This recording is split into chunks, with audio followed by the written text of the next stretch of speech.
The following announcement was made live from an airport runway by Zigra Rocks. Hey there, Starfarers. This is Zigra Rocks. You're listening to another baller episode of Starfield with Normal People. Adventure awaits!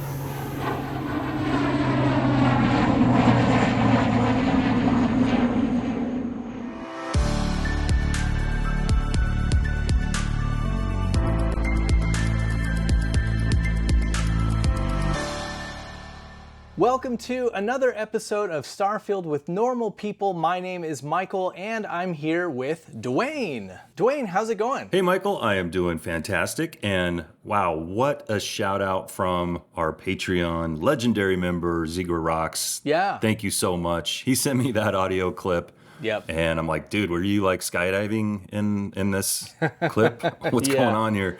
Because that would not be out of character for Zigra Rocks. I mean, he's posted quite a few cool, adventurous pics in the Discord, just awesome stuff that he's been doing. Turns out his job is to actually do something right, literally like on the runway. I actually don't know precisely what he does, but he sent me a photo and he's like on an airport runway doing his thing. So Yeah. there we go. But yeah, I just got back from a week-long vacation, and let me tell you, my liver is on full recovery because I was hanging out with some old friends. One of my friends had a milestone birthday, and you may well know that when something like that happens, it tends to make people, shall we say, indulge and imbibe. Imbibe? Is that the word I'm looking for? Yeah, I believe Yeah. imbibe is the word. Mm-hmm. You and I, like, we're sort of like occasional drinkers. Mm-hmm. You know, when it's a party. When in Rome, both of my close friends, they all happen to be former bartenders. Oh, okay. Yeah. You would think that they kind of went through that phase in life and then were done with it. No. They still have a great love for tequila. And so, yeah. I do see that people that come from that background, they have a real strong ability to put them away. They do indeed. And you have to keep up with the Joneses. So, yeah, in fact, when I got back, I had to have like a come down beer, because like my a liver detox. was expecting, it was like a detox beer. My liver was expecting to just, you can't just go cold turkey after a trip like that. You got to have one that, kind of eases you back into normal life. So, yeah. Man. Well, that sounds like a lot of fun. And also maybe not the day after. Yeah. No, it was great. But it's great to be back because we've heard some interesting talk about a potential second DLC, right? Yeah. It's just like we're getting little whispers. So ever since the beginning of the game, ever since we've heard about the game, we knew about Shattered Space. We only had the title. Now we know so much more. Yeah. And now we've got this trademark registration. You sort of brought this to my attention. What did you see? That's right. I was reading Forbes, which I kind of hate myself for saying that because you and I were talking before the podcast about like Forbes was such like a business focused magazine. Back in the day, you would walk into your grocery store and you would see like Fortune 500 or top 500 companies in the US. That was like Forbes shtick. That was like all you would ever see is just business related stuff. So to see that they have fully diversified into clickbait now in this day and age. And, if you ask like a Gen Alpha, like what is Forbes, what would they say? They would basically say it's like. What would they say? I don't know. It's just a website? Do you remember Cracked? How Cracked became like oh, yeah. When I was growing up, Cracked was like a poor man's Mad magazine. It was a physical magazine. It was like Mad magazine, yeah. It was like Mad magazine.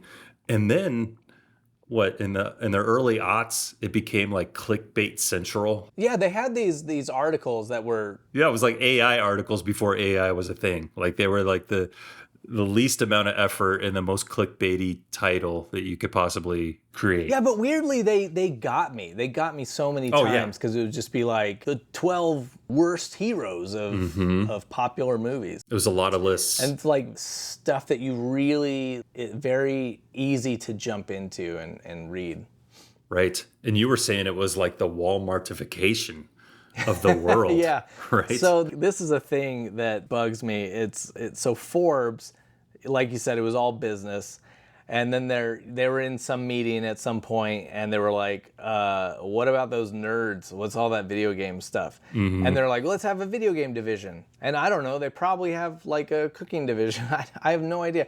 But it's like every company now, they don't want to specialize. They all want to catch everyone. They want to catch as much as possible. It reminds me of like TLC. Used to be the Learning Channel. The band? And now yeah. it's the band. Yeah. Don't go chasing waterfalls. You're right. Like, there's so few people that are focused on one thing that it's trying to be the end all be all to everything. Yep. And it's not great. No. And it's a lot of articles with ad breaks in the middle and you're like, is this the end of the article? No, I'm going to scroll down. Oh, there is more to this article. Okay. Is this the end? Okay. There's one more paragraph that was on the other side of an ad. And you're like, poke my eyes out with a hot poker. And then there's no signature. It's not like written by Joe Johnson. It just ends because it was staff. Because it was written by an AI. It was written by AI or something. But, Michael, this article is actually attributed to Paul Tassi over at Forbes magazine.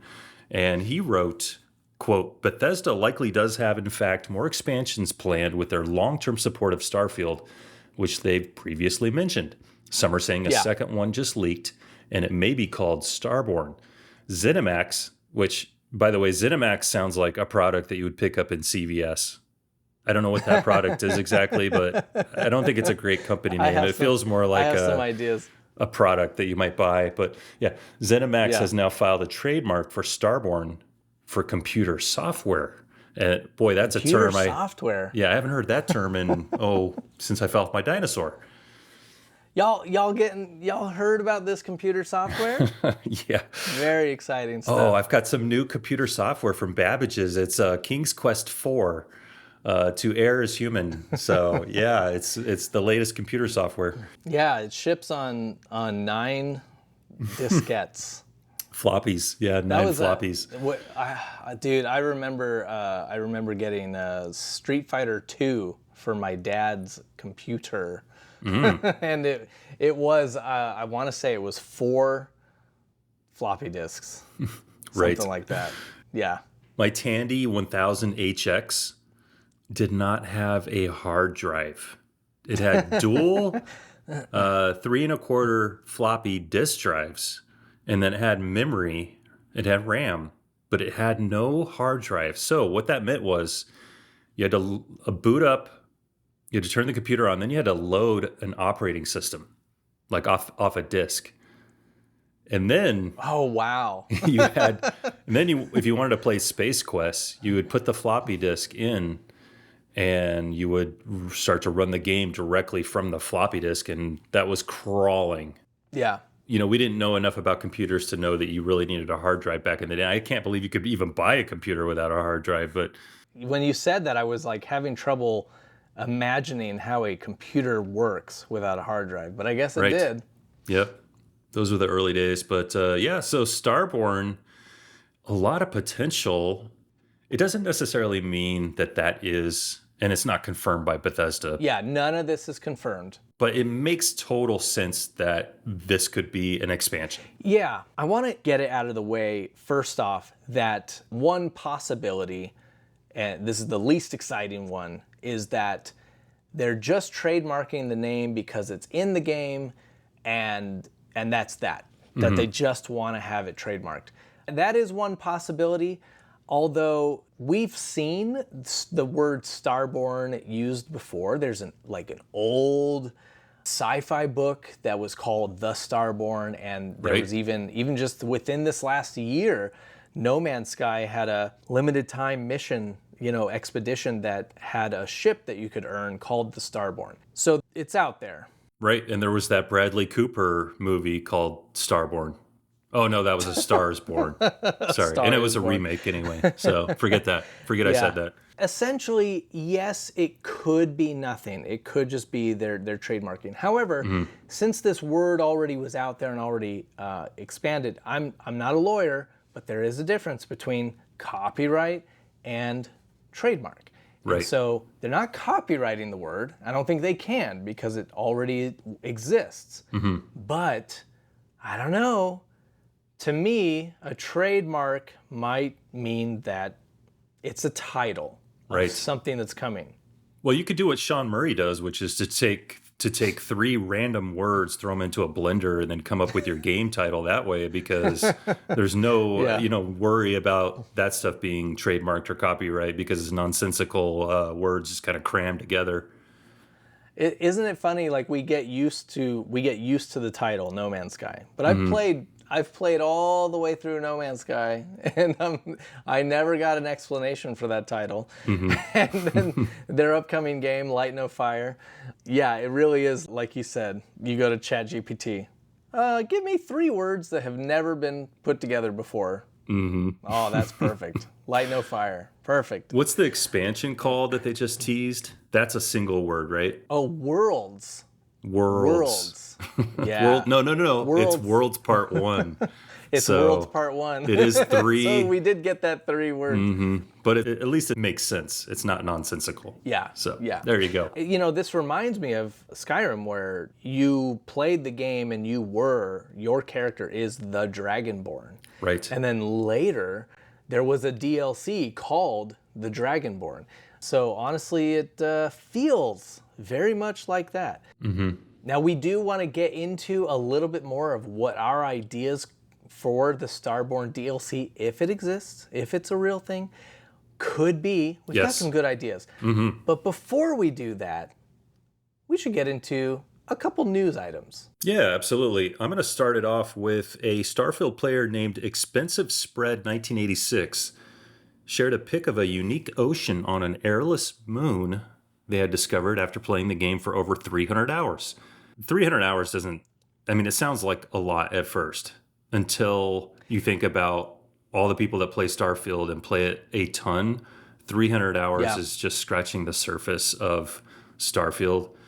So I feel like what used to sound like a lot no longer sound like 300 hours. This guy really hasn't played Starfield all that much. But I have to say 300 hours is a lot for some games. Certain games, if you play 300 hours, you have explored everything that game has to offer. Right. But yeah, 300 hours is pretty easy to do in a game like this. So I'll say it's 300 is a lot for the normies, but right. Like I Not have the obsessive. easily. I have easily passed this a while ago in Starfield. Yeah, so Expensive Spread, 1986, found this unique ocean on an airless moon, and apparently it's the moon of Crag, which orbits the planet Fen in the Cheyenne star system. So if you want to try to get that to spawn... Okay, so very close to Aquila. It is, yeah. If you want to get it to spawn, maybe go land on Crag, down at Craggle Rock, and see if you can spot the ocean. Craggle Rock. Which is kind of cool because you think about like all the bodies of water we've seen in game are typically on like full-on planets and planets with some kind of atmosphere. So to have to have an airless moon, I guess it would be like a liquid ocean, like on Titan, or something to that effect, right? Right. So I mean, like a nitrogen ocean. It is something that exists in the real, the galaxy. It's a good place to go if you're trying to avoid T2, just hang out on the planet with the ocean of nitrogen. And you can never get attacked by that robot. They'll just remain frozen. This is definitely something I think I'm going to check out. I want to go see if I can find this myself.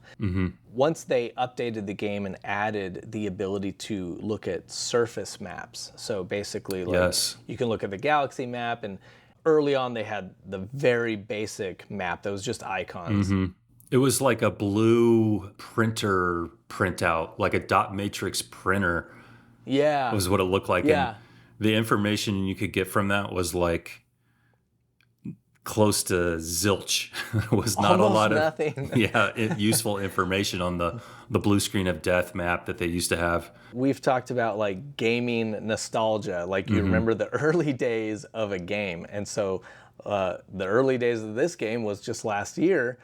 But the funny thing about that dot matrix map that they started with was you could actually find where the ocean was by looking because the dots sort of formed almost like a topographical map, but like really hard to see anything.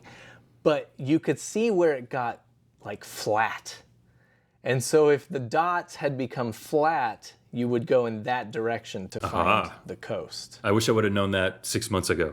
Yeah, I could have saved a lot of time. Helpful. But yeah, like now they have this map which allows you to find things that were very difficult to find before.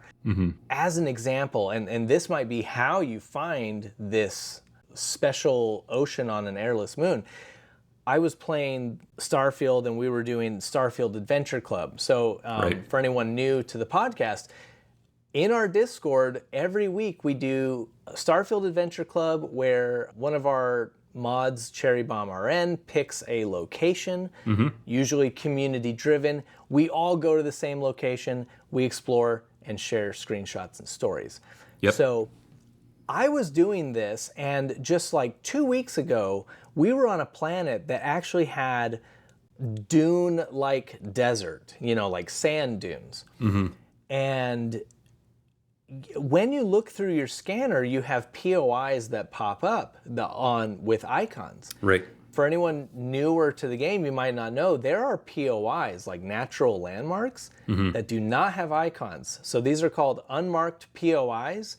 And I used the map and I found this oasis in the desert landscape. Nice. Was there a wonder wall around it?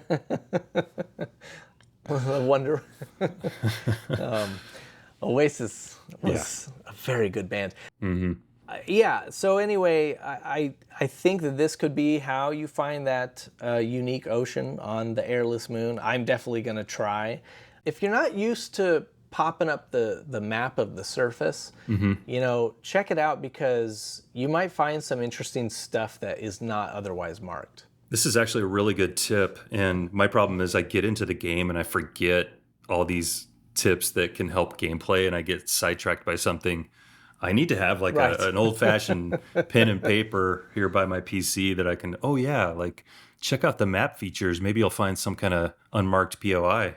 That's it. See, it's so easy to get sidetracked, obviously, in Bethesda games, we all know. Even the TV show Fallout made a joke about getting sidetracked. And but that's not a bad idea. Or like on your memo app on your phone, you just like throughout the week, like if you're not playing the game, you're like, to-do list in Starfield. One of the other things that might be on your to-do list, Michael, is to find additional mods. If you're really far into the game, if you have hundreds and hundreds of hours and you're looking to freshen it up a little bit, maybe check out 2 of these that I recently found. I was looking on Nexus Mods, and the first one that caught my attention was the Star Wars Spacer Overhaul, which turns spacers into assorted Star Wars characters. I thought that was really cool. I mean, I had kind of said that I didn't want to mix my sci-fi in a previous episode. Like I didn't want my Star Wars characters in my Starfield game. I'm starting to come around a little bit because I thought this looked really cool because spacers can get a little repetitive in terms of how they look.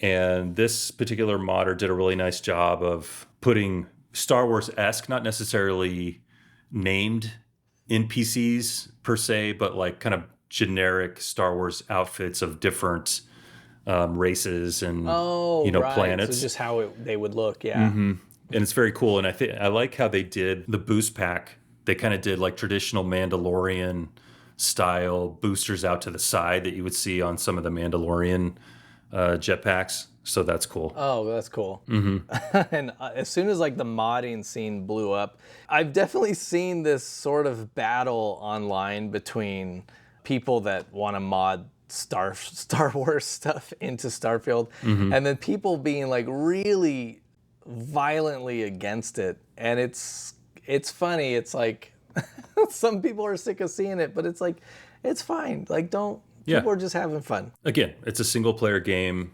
What's the big deal? Don't do it if you don't want it. Yeah. Yeah, it's interesting because Star Wars Outlaws is coming out soon, and I've already seen a few reviews saying it feels dated. Maybe that was just one specific review.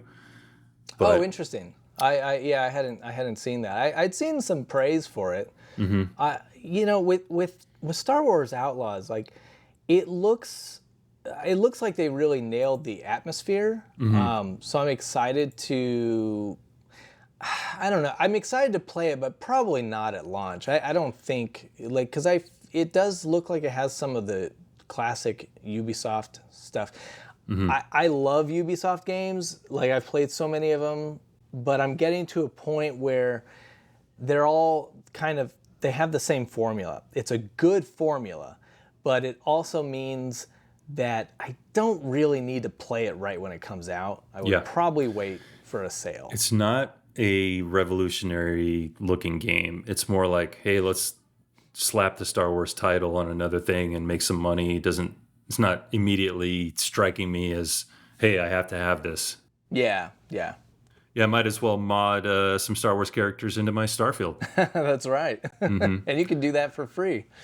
There's another mod that I saw, which is called Batten's Shipwrecks, and it's in alpha currently, but this mod includes new crashed ship points of interest. And they range from crashed escape pods, old debris fields, or recently crashed ships. And each location has roughly a 0.5% chance to spawn in their appropriate areas.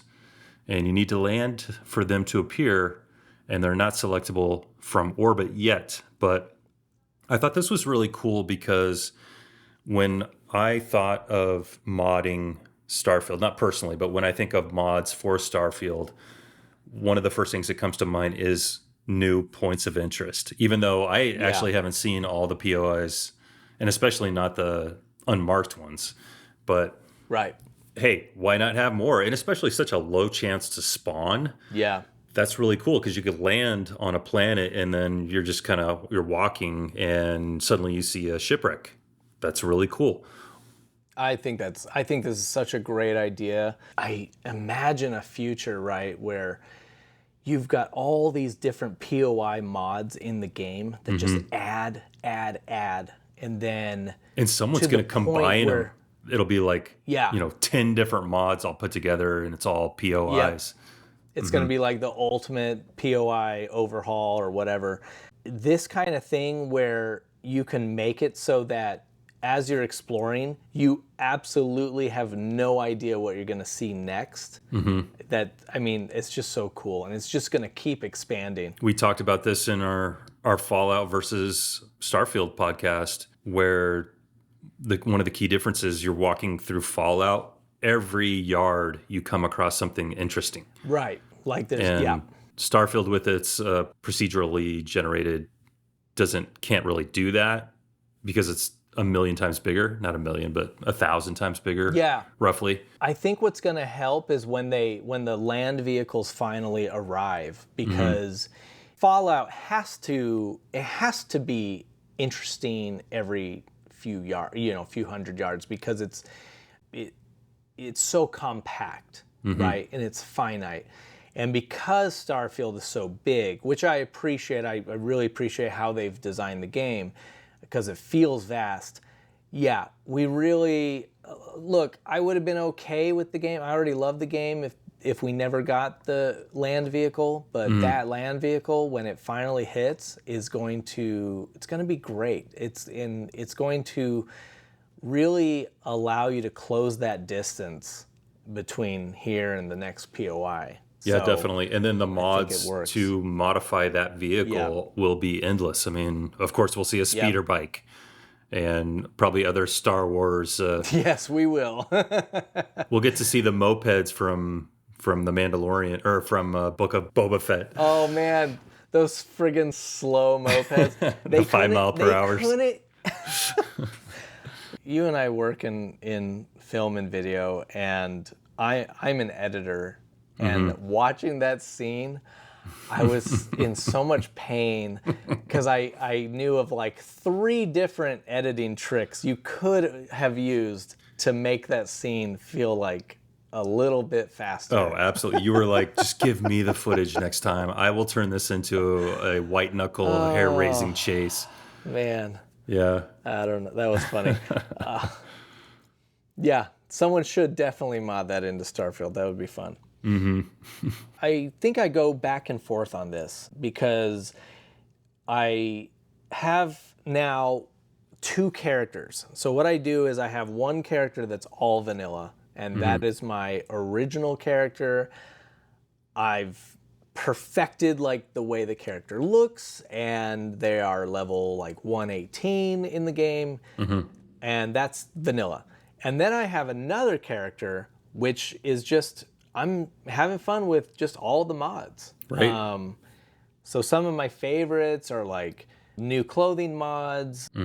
I've actually, there's a mod now. I apologize for not knowing the name of this mod offhand, but basically it's an appearance gun. So you can go to any NPC, even like main characters that you interact with, and you can hit them with this weapon that opens that character in the character creator screen. Oh, wow. So it's really, really cool because you can then, like, I'm not doing anything too crazy. I'm not like altering anyone's appearance to a massive degree. I don't like your face. Hit you with my appearance gun. Yeah. You know, okay, Sarah Morgan, but slightly longer hair. You know what I mean? Because that's the other thing is like they've got these new hairstyles that modders have added to the game. So combining all these mods, like you can really tweak things out. So yeah, like I said, I'm not making anyone look drastically different, but it just kind of keeps the game fresh. And you know, in real life, people's hair, their hair grows and they change their hairstyle. So it's kind of fun to do that. Yeah, I think that'd be a super fun mod just because I do get mildly, and I stress mildly, annoyed by the appearance of certain NPCs. So it'd be fun just to pull out my appearance gun and blast them and give them a mohawk or something to that effect, right? Yeah, there was an NPC that I don't remember who, but I interact with them quite a bit, and I just thought their hairstyle looked kind of dumb. I was like, bam, you look better now. So what you need to do is install clown clothing mod and then find whenever Starborn land, you can blast them with the gun first and turn them all into clowns. Oh man, see, I haven't. Oh, okay. I have not tried this gun on a Starborn. You have now. I've expanded your horizons. I'm going to take this as a challenge. Yeah, I'm going to take this as a challenge because now I'm wondering.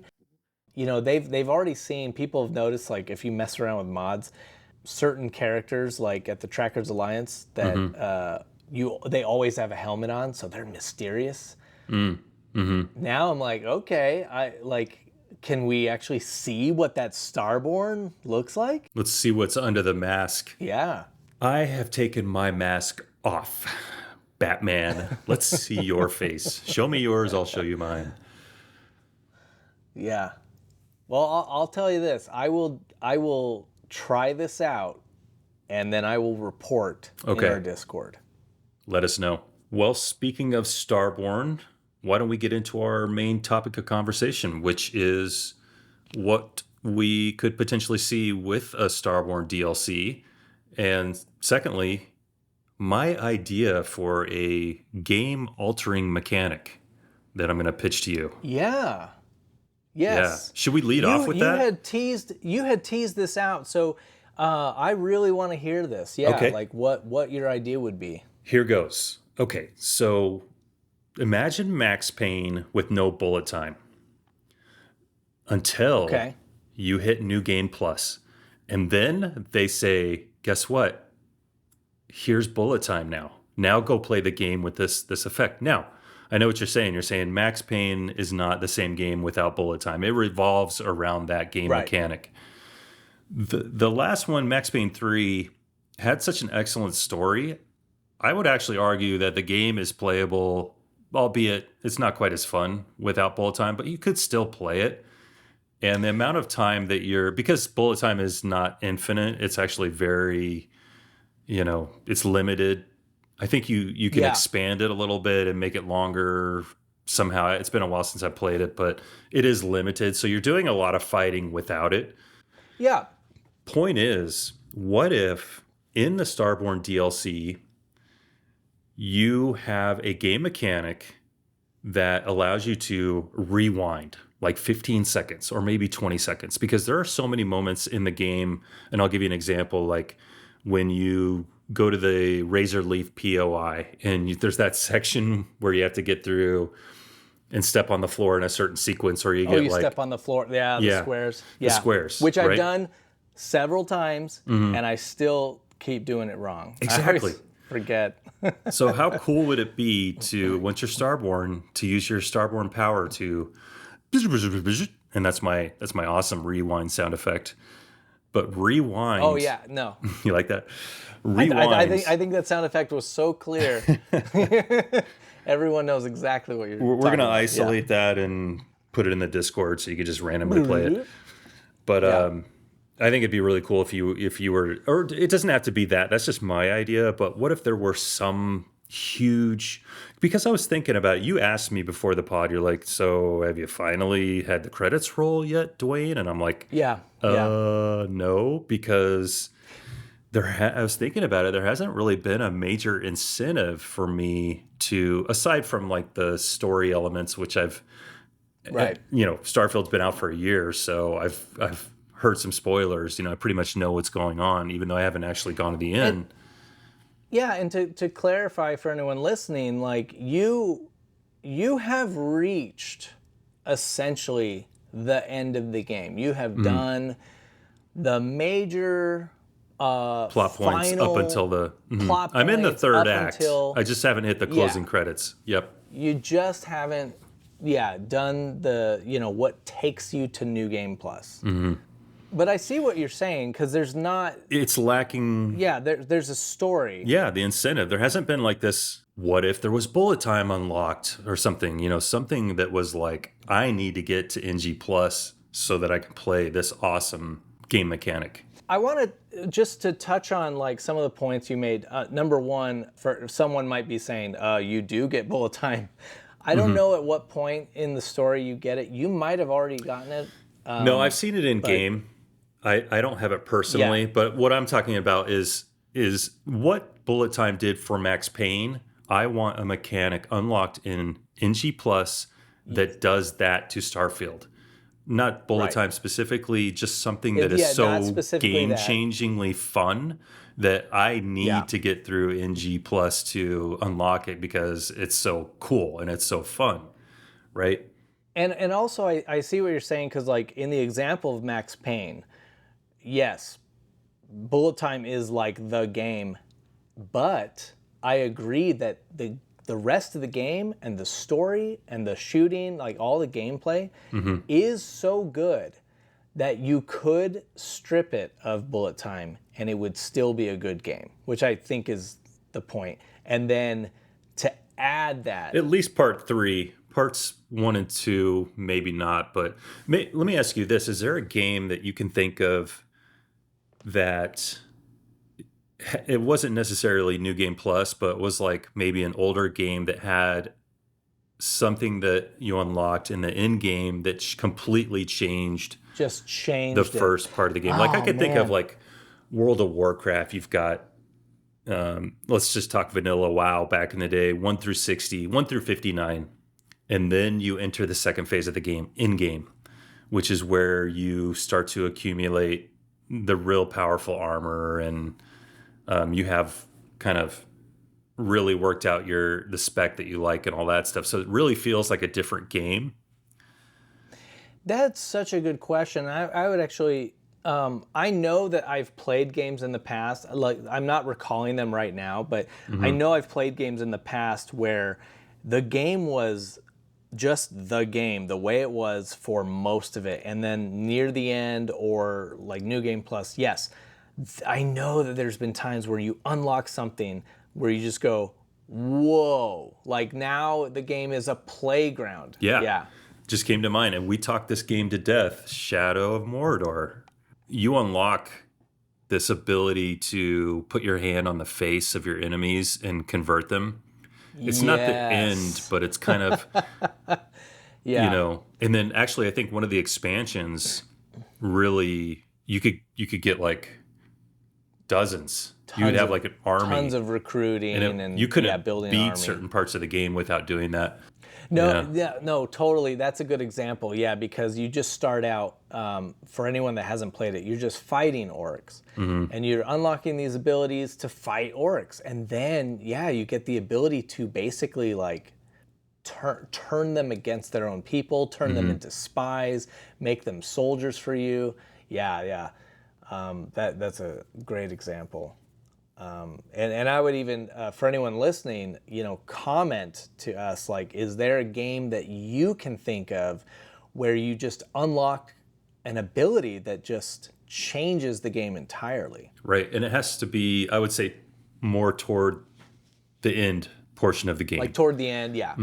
You have an idea for this. What would be your idea for, let's say your incentive? You go through New Game Plus on Starfield and now, well, I think it is what I said before, which is basically a 20-second rewind. It's not a current power. I think it's possible from a tech standpoint. I don't know. I'm not a coder for Bethesda, but feels like it could be something that they could do in the engine, which is say you're going through that section in the Razor Leaf POI where you're like, man, I really played that crappy. Instead of doing a save, and maybe there's some other kind of game mechanic built into it that makes it different from just loading a quick save, aside from the effect, aside from just seeing the effect unwind, like rewinding or something. I don't know. I mean, it doesn't have to be that. It could be anything that Bethesda comes up with, like a new power that is super fun and super game-changing that is only available after NG+. Yeah. I mean, the rewind thing is cool because, number one, we've had games like Braid and Prince of Persia that have this ability to rewind time. Prince of Persia had it really great because you would do a jump wrong, fall in a pit, die, and then you would just, instead of it being game over, you would just hit rewind. And you'd go back a bit and do it over. Sands of Time, right? Was that one? Yep, Sands of Time. Eat Your Heart Out, Sean Murray. There's a real triple word title that actually makes sense. Sands of Time. But then, like, I could see like this aspect because, for instance, okay, the New Game Plus. This would not be the first time for anyone saying just quick save, just quick save, and then you redo it. Well, Bethesda knows how we play these games. And we all, a lot of us who are big fans of Skyrim, we replayed the game several times. And I always thought of it as, oh, I'm just playing the game again. But then Starfield comes along and they say, hey, we know that our fans play the game multiple times. What if we worked that into the story? So now I even think of Skyrim differently because, when you play a game over again, you're just like, I already know what he's going to say. I already know what they're going to say. Blah, blah, blah, blah, click, click, click, and you just get through it. And they work that into the story now. Like, so now when you do New Game Plus, you're not a game player hearing this person talk again. You're that character who has lived that life hearing that person talk again. So I could see them saying to this rewind point, oh, we know people quick save and then do something and then reload that save. So the like giving it an effect and working it into the story is definitely something I could see them doing. Yeah. That actually made me think of Golden Axe. Do you remember Golden Axe, the arcade game? Yeah. In Golden Axe, you acquire potions. And the more potions you have, the more explosive your special power. So like the warrior girl has dragon that comes out if she collects all the potions. And it's super powerful. That made me think what if after you do NG +1, you somehow stack like the potions in Golden Axe, a new power that is insane, like really cool. Like I'm imagining you are just like it clears the room. Yeah, it explodes enemies from the inside out, and you can't use it that often or something like that. And it's just like electrical storm that just explodes their bodies into stardust, or something cool like that. I can already see how this could work. So after you start collecting powers, even early on in the game, the first time you collect a power, when you kill a Starborn, you collect something, right? You collect, is it Star Essence? I think it's Essence, yeah. It's like Essence, yeah. Something like that. So there you go. Right now, the only use for Star Essence is that you can use your powers more quickly, like it recharges more quickly for a period of time. I don't know about you, but a lot of players, including myself, as you play, you sort of just collect Star Essence. You have stacks of them. I'm not using that. Right. Yeah. So that would be amazing if you have to collect 10 or 20 to use one of these ridiculously huge powers that you're talking about. That would be a really good use of that essence. Yeah, I'm imagining using the essence. Say you needed like an absurd amount, and like 50 or something like that. 50. And it is just like a nuclear bomb of energy that like whites out the whole screen and like just does some really cool, like last podcast we talked about the special animations in Call of Duty. Was it Call of Duty? Where, Call of Duty, they have like the executions and stuff. Yeah, the chance of getting them is super rare, right? So you're talking about the Battlefield reload animations. Yep.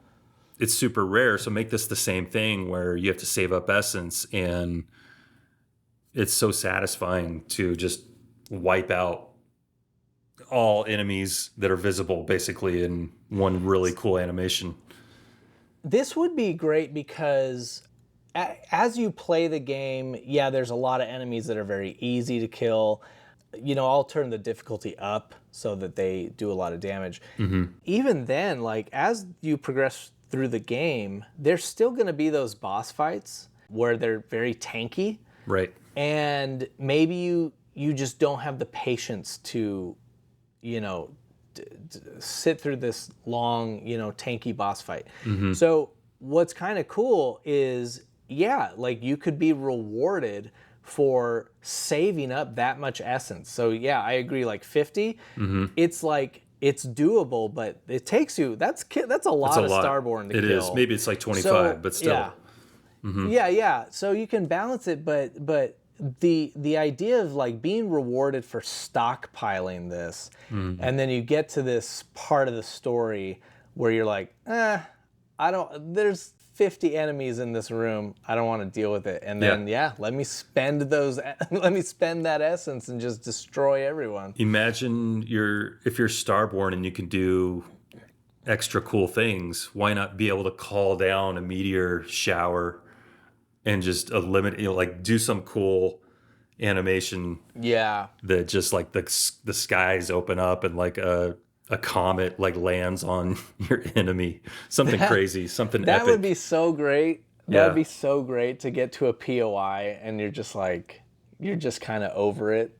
And then you just call down a power like that. There's some really cool space stuff that you could exploit, like anything to do with space and astronomy, and turn that into a special power, like gravity stuff, and which of course they've done with powers. But what about I agree that there's more you could do, like solar flares, right? Yes, like blind your enemies for 30 seconds, or like you could do something like that. Even even Skyrim had, Ariel's bow, which I believe that's the bow that you get during the vampire storyline, where you can actually shoot the sun, and it like makes the sky go dark for the rest of the day, or Awesome. maybe for a certain amount of time. So it's like you could really get into some of that stuff.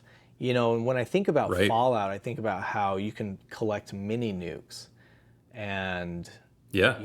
you could just that's a conversation stopper, right?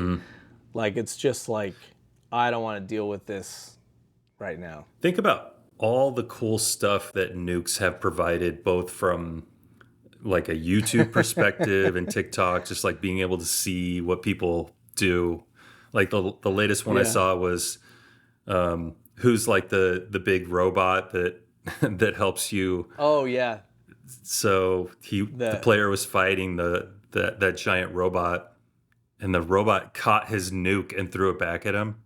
So he launched a nuke at it. It grabs it and it tosses it right back.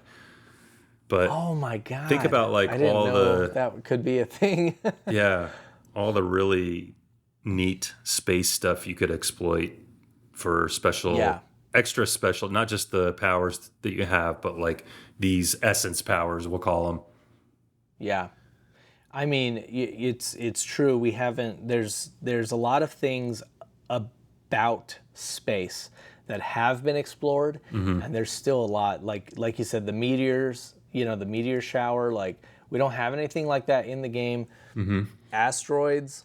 Well, like if you go NG1 and then say we use the potion analogy, like NG10, so that's like having full potions, and you can like do a supernova that just like eradicates that entire POI, even enemies you can't see. Just everybody dies that's within the grid, Oh man, see, now I'm thinking about like Megaton, right, in Fallout 3, and what you can do. You can basically reduce it to rubble. Yeah, dude, POIs are so expendable. So yeah, why can't you just have one get completely obliterated, and all that is left is debris and maybe like some loot? You're just like looting boxes. No, what if they're still alive? I was just thinking, like, what if you did like the solar flare essence power, and everyone gets really fried, and you walk into the POI and they're still alive, but they're like just very badly burnt. They're just walking around like zombies. You can finish them off, or you can just leave them to suffer. Yeah. Oh man. You mentioned zombies. Like, we haven't seen anything like that. Not that everything needs zombies, but you can have sort of like a unique zombie equivalent, which I'm sure virus. we're gonna get. Yeah. I mean, I recently played. Here's my Starfield anecdote for the week. I got to this ship, and it was just floating in space. I docked with it, and it was just this like tragic story where pirates had there's all these dead bodies. Pirates had come and they had taken all their food and supplies and then left. They left them alive, but their ship was so damaged that one guy went out to fix. Someone had to go outside the ship and like spacewalk basically to fix the ship. And then while he was out, like inside, people had died and they had no food. They had to like resort to cannibalism. Classic. It's this whole really, like, you read the logs and stuff, it's this really depressing story where like you find out this person was in love with that person, and then the captain was like, I am not going to partake in cannibalism, so he went to his room and he was like, if you're going to do it, you do it. It's so fascinating. I just love how Bethesda will like tell these stories in this way where you have to uncover it. I just watched Snowpiercer again, and they have that whole cannibalism theme. People are cutting off limbs in order to feed people. Dude. But they do a good job. Like in that example, they did a good job of giving a little text adventure that you could read the logs, but why not show me? I think it'd be cool, again, to go back to the extra special powers. What if you could get out of your seat during a space battle and engage a power that basically just like crushed an enemy ship into a ball, or spawned an asteroid to like hit that ship? Or what if once you got on board, you could pull all the players toward you? I think that's a very good point, because there are no starborn powers that you use during ship combat. Mm-hmm. And so I could see an overhaul coming. It may be in this DLC, if it is in fact coming. Right. I could see like new starborn powers, like what you're saying. Now I'm imagining you're in combat and you have the ability to warp people out of their ship, and then they just awesome. die in space. Right. You just pull them right outside the safety of their own ship, and they're floating around out there. Yeah, You just there's blast so them with your missiles. many possibilities. It's great. What if they lock on and they send a missile at you, and then, like your example with the giant robot, what if you can starborn power, boom, send the missiles right back at them? Right.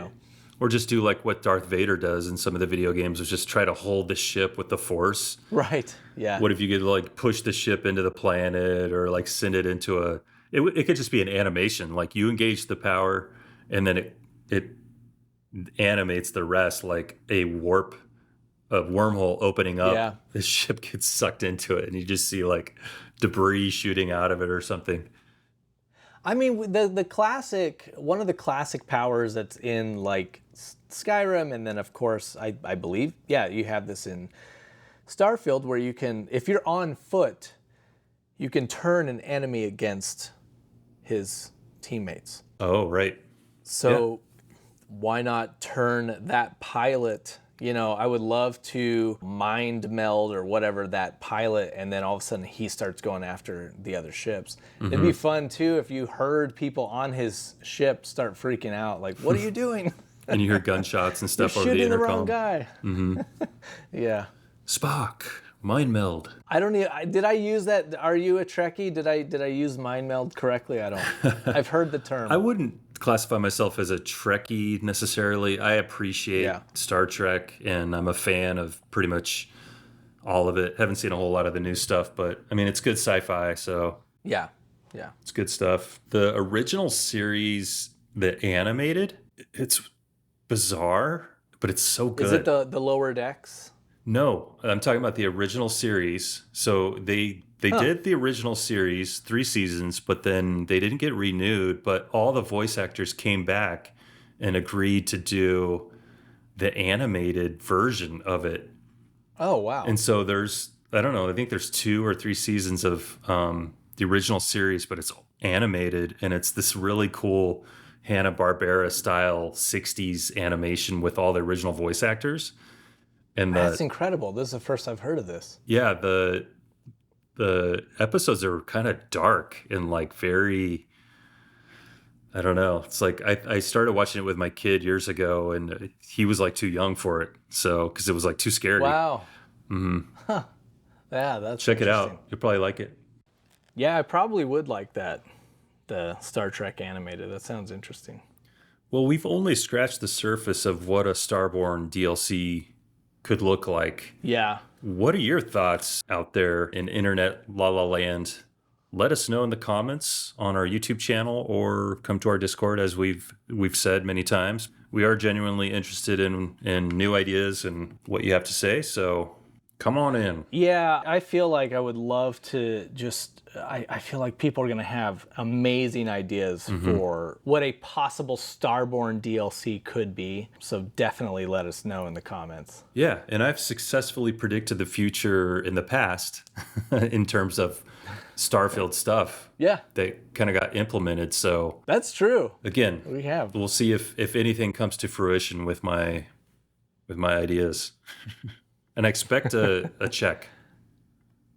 Yeah. From Zenimax. Yeah, absolutely. Which is available at CVS in packs of 10 and 12. Yeah. Well, Michael, we got a lot of awesome comments on our last podcast, which is called Starfield's Mod Scene Has Officially Exploded. Check it out on YouTube if you haven't already, or on any of your favorite podcast streaming services. Dante Fetman 354 says, Dr. Dakota lets you keep the monster costume permanently if you complete the Tourist Go Home quest a couple of times. I see. Is that right? Yeah. Yeah. You didn't know if you could keep that costume or not, but apparently you can.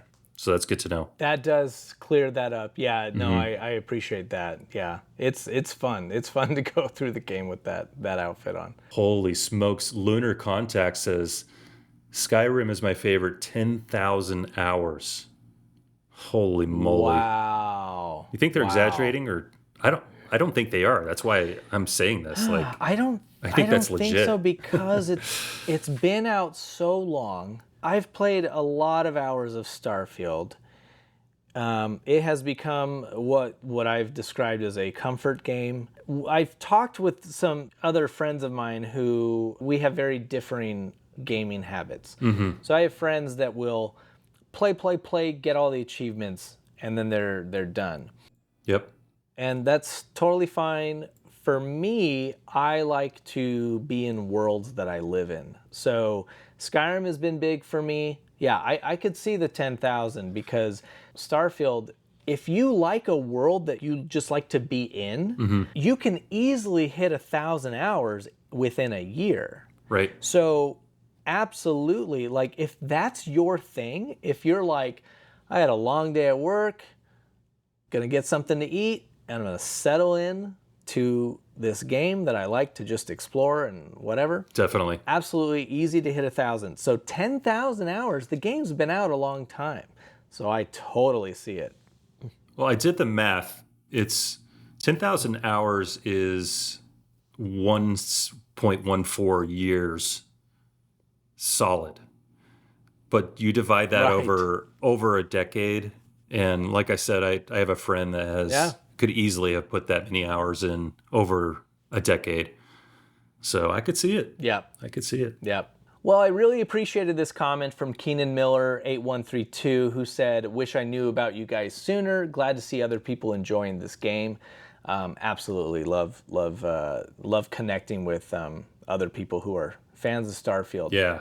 You know, Keenan Miller left that comment on YouTube. I don't know if you're aware of the Discord. If you haven't joined, definitely jump in there because amazing group of people there. Yeah. JC Buck to us says, is this a podcast? So much talking. I left the vid 1 minute in. And, you did respond and said, correct, it is a podcast. So, I mean, correct, it is maybe a podcast. We should say that at the beginning. I feel like it's kind of a known thing, but who knows? Here's what's interesting, and this is just sort of like a peek behind the curtain. You know, we are a podcast, but then you want to build your audience on YouTube, so then you have to put a title that is... we do not deal in clickbait, but you do have to be attention grabbing. Essentially, maybe what I'll do is start putting in parentheses podcast in the title. But I don't know, that seems like extra work. I laugh at the I left 1 minute in because I just go, number one, that's classic YouTube audience stuff. Because so do 90% of everyone else. But at the same time, not to be a jerk, but if I see someone that's like, I left 1 minute in, I go, oh, okay, this isn't the content for you then. We have, our audience is so... Maybe they weren't in the right frame of mind to absorb a podcast at that moment also. To give us the benefit of the doubt. To be fair, to be fair, but also our audience is so level-headed and cool and chill. It's almost like they're normal people. It's almost like they're normal people. We're just not going after the people that need to be bam, bam, bam, bam in the first 10 seconds. And also, and that's fine. Our demographic is people that have shopped at Babbage's. So usually they're a little more patient. Right. Okay, I love this comment from Joseph Cook pointing out that he said, but I thought people online said that there would never be any real mod support because one modder said he didn't like the game. LOL. Yeah. I just think it's, game journalism is such a joke sometimes, to the point where, yeah, you'll have one major sort of known modder that says, I'm not modding for this game. And then the news stories are, is this game dead? Yeah, it was a slow news day, and boy, that was that modder's 5 minutes of fame right there, because Yeah. now he just walks around and says, "Hey, do you know Starfield? You know the modder that didn't want to make the big mod? That's me. You're like, That's wow. my claim to fame. That's a party Cool. opener right there." That's cool that you couldn't hack it and gave up very quickly. He has on his wall, he has like all the gaming journalism of like that same story of like modder doesn't want to make Starfield mods. It's all internet, but he got it somehow printed on newspaper paper. Yeah. So that it looks like in the clipping. It's like man lands on moon. It's like the big newspaper article. Modder quits Starfield. Modder doesn't like game. Mm-hmm. Wow. You know who does like our game of entertaining you, is our Patreons. And yeah, we have some legendary Patreon folk to thank. Yeah, I want to thank them. First off, just saying that Patreon is a great way. If you like our channel, if you like our podcast, Patreon is a great way to just help support the show. And it means that we can make more content and more stuff. And it's just a nice way to say thanks. I was thinking about Patreon the other day, and I was like, I understand from a creator standpoint wanting to support other creators because I know how much work. Like, to give you an example, I usually edit each one of these podcasts. It takes me about 3 hours to edit it. And then I hand it off to you, and you probably dump another 2 to 3 hours doing all the other things. And not to mention the hour to 2 hours, sometimes 3 that we spend to record the episode. So we've got 10 to 15 hours in each episode. It sounds absurd, but that's just kind of where we're at right now in our process. Maybe it'll take less time in the future, but it's a fair amount of work. Yeah. I just want to say thank you to all the people, from all the way down to the $1 a month people, up to our legendary and our rare and everyone else in between. Heartfelt thanks, because it does incentivize us to keep going on those long editing days. Your support just means so much, especially since, like you said, it takes time. It takes time to put this stuff together. And then every once in a while, we have other videos that we make. But your support makes it possible. Yep. I want to call out by name our legendaries, and that is Bergenstock, Brian Rousseau, Space Cadet, Kid Alahara, Rampage American X, Cherry Bomb RN, Griffin, and Zegra Rocks. Not only do we appreciate it, but we are always and actively looking for more ways that we can reward the people that are here in the Patreon. Yeah, more ways that we can. I actually got a notification saying one of our shirts is out of stock on something. I got to check on that and see. Oh, that's so we have we've got a little shop, a fourth wall shop. Actually, and all that is a color that good. Okay. is out of stock. Yeah. Cool. Yeah, check out our fourth wall. That link is in our description as well. Mm-hmm. Yep, right on our YouTube page. Yeah, we've got some stuff there. Thanks to everyone that listens on Spotify, Apple, and thanks to those of you watching on YouTube. All links are provided in the show notes below, unless we don't put them there. Then they're not there. Unless I forgot. Unless Michael forgot. He's the one who does that part of it. Yes, and an extra special thanks for the comments and feedback. Like we said, we do read them. And so if you have a comment, suggestion, or an in-game story to share, you can leave it right there on our YouTube page or pop into the Discord and talk to us directly. Yep. If you like the show, consider dropping a 5-star review or give us a like and a notification bell thing and all subscribe and all that stuff, because that would help us out. Absolutely, it would. Thanks for traversing the Starfield with us. Make sure you subscribe, like Duane said, because we will be back for more. See ya.